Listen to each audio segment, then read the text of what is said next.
कल आपको रोका गया था, आज अलग से इंतजाम किए गए हैं, क्या वजह, भेदभाव क्यों है दो नेताओं के बीच में? हर वर्ष की तरह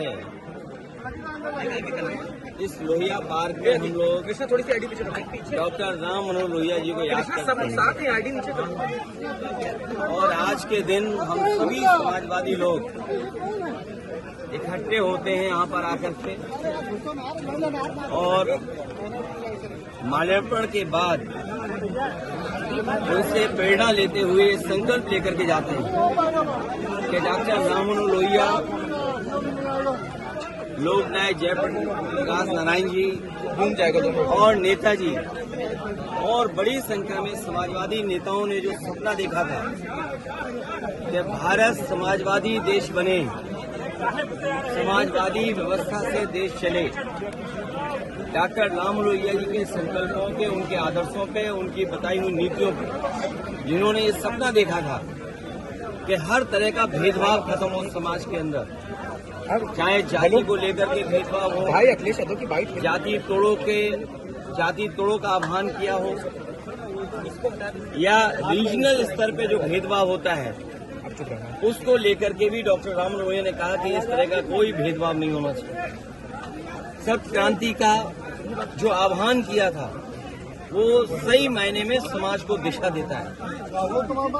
डॉक्टर राम मनोहर लोहिया को आज याद करते हुए हम संकल्प लेते हैं कि जो समाजवादी भारत का उन्होंने सपना देखा तो उस सपने को पूरा करेंगे। ये पार्क नेताजी ने बनवाया था और आज भी लखनऊ में लोगों के लिए या समाजवादी चिंतक विचारकों के लिए ये बहुत महत्वपूर्ण स्थान बनके उभरा है।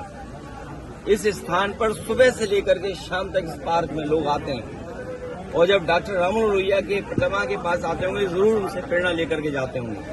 और आज देश में सच्चाई यही है कि समाजवादी व्यवस्था से ही गरीबी दूर हो सकती है, समाजवादी व्यवस्था से ही पढ़ाई का जो भेदभाव है वो खत्म हो सकता है, समाजवादी व्यवस्था से ही जो डॉक्टर राम मनोहर लोहिया ने कभी कहा था कि दाम बांधो की नीति लागू हो, तो जिस तरह से महंगाई है, बेरोजगारी है, उसको अगर कोई खत्म कर सकता है तो समाजवादी नीतियां।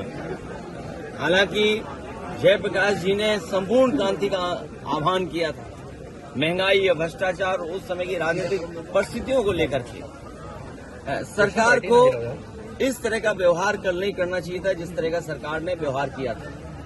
और ये बात कहना कि जीव जंतु हैं इसलिए आप नहीं जा सकते हो, तो जीव जंतु तो सड़कों पर भी हैं, हर जगह हैं, तो क्या हर जगह आना जाना आप रोक देंगे?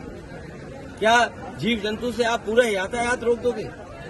सड़कों पे चलने को रोक दोगे क्या आप? इसी बहाने को लेकर के जीव जंतु हैं। ये केवल समाजवादियों का जो काम था, समाजवादियों का आज भी काम दिखाई दे रहा है।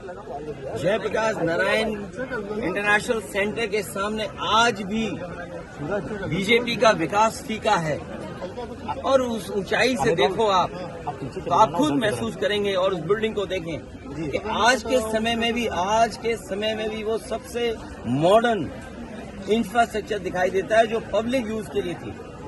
ये जो ओपन स्पेस आपको दिखाई दे रहा है, ये पार्क, ये समाजवादियों की देन है। चाहे आपका लोहिया पार्क हो, चाहे छोटे लोहिया जेनेरेशन पार्क हो।